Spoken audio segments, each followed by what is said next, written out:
Formula One racing is all about speed, precision, and innovation. And one of the biggest innovations of recent times that's changed the game completely is DRS. But what is DRS? How did it come about? And how has it transformed the world of Formula One racing? In this video, we'll take you on a thrilling ride through the complete history of DRS, from its inception to its latest controversies and talking points. First things first, what is DRS?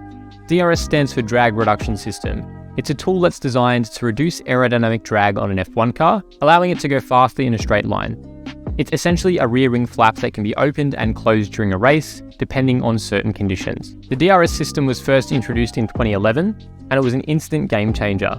Suddenly, drivers could overtake more easily, and races became much more exciting than before. But it wasn't always smooth sailing for DRS. In fact, it's been the source of many controversies over the years. One of the biggest debates surrounding DRS is whether it's too artificial. Some argue that it takes away from the skill and talent of the drivers, while others argue that it adds an element of strategy to the game. Whatever your stance on the matter, there's no denying that DRS has had a huge impact on F1 racing today. Since its inception, DRS has led to some of the most thrilling moments in F1 history. Who can forget the epic battles between Lewis Hamilton and Sebastian Vettel, or the nail-biting finishes between Max Verstappen and Charles Leclerc? These moments wouldn't have been the same without DRS. But again, DRS is not without its drawbacks. Some argue that it's too easy to overtake with DRS, and that it's taken away the skill and finesse that's required in F1 racing. Others also argue that it's made races too predictable, with drivers starting in pole position almost always winning, and the driver with the fastest car is almost always able to navigate the slower cars with ease. Whatever your opinion, there's no denying that DRS has had a massive impact on the world of F1. Personally, I'm of the belief that DRS has made racing much more interesting, but it was only a band-aid solution to a much more complex problem of the dirty air and cars not being able to follow each other closely. For example, let's look at these iconic moments from 2011 onwards using DRS, and just think about how they may have played out differently had DRS not been in the sport. Sebastian Vettel had a brilliant overtake in the 2017 Spanish Grand Prix. He overtook Valtteri Bottas for first place on lap 25. Vettel closed the gap and used DRS to gain extreme speed down the straight. He then lunged out and dived on the inside to take the position. It was a move that made racing so much more interesting, but imagine if DRS wasn't in play. Let's face it, without DRS here, it could have easily been a different story. 2017 was a nail-biting season with a title fight in full swing between Seb and Lewis. And if it wasn't for moves like this, we could have seen another snooze fest where Lewis just ran away with it. And that's not the only example. Picture this, it's Hamilton's home race in Silverstone and Bottas is leading the pack, but Hamilton's pace is relentless. Hamilton edges closer and closer and closer and finally uses DRS to get past Bottas. But Bottas doesn't give up. With his expert precision, he takes back the lead through the fast cops corner. After a back and forth with DRS, it was finally Hamilton in the end who ended up taking the win.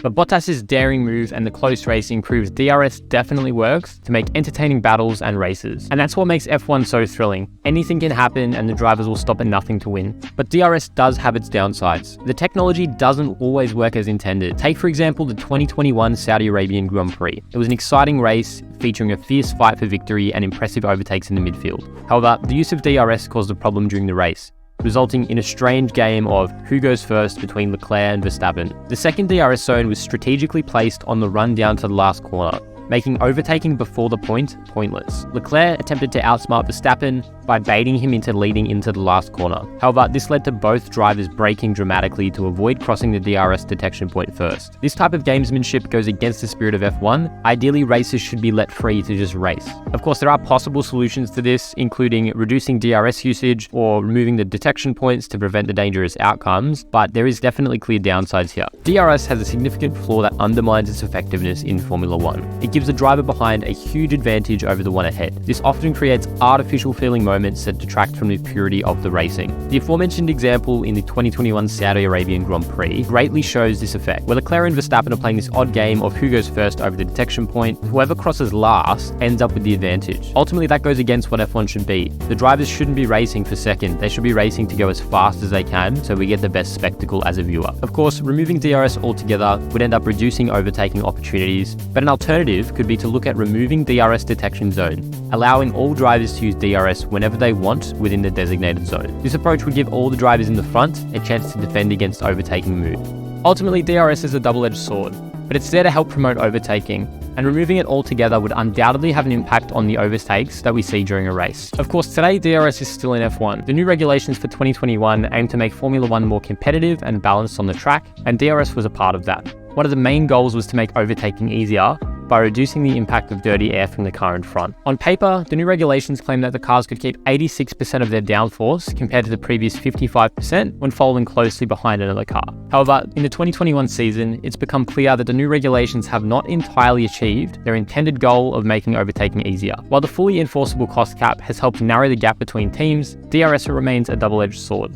In an ideal world, the new regulations would have made DRS unnecessary, but that's not been the case so far. And DRS continues to evolve to this day. Teams are constantly working on improving their systems, finding new ways to reduce drag, and gain an edge over their competitors. There's no way to know what the future holds for DRS and for F1 racing as a whole. So there you have it, the rundown of DRS in Formula One, from its humble beginnings to its latest controversies and changes. DRS has transformed the world of F1 racing in ways that we could never have imagined. Whether you love it or hate it, there's no denying that DRS is here to stay, at least for the time being. Thanks again for watching. If you've enjoyed this discussion on DRS and want to see more F1 content, be sure to subscribe to our channel and hit the like button so you don't miss more future videos.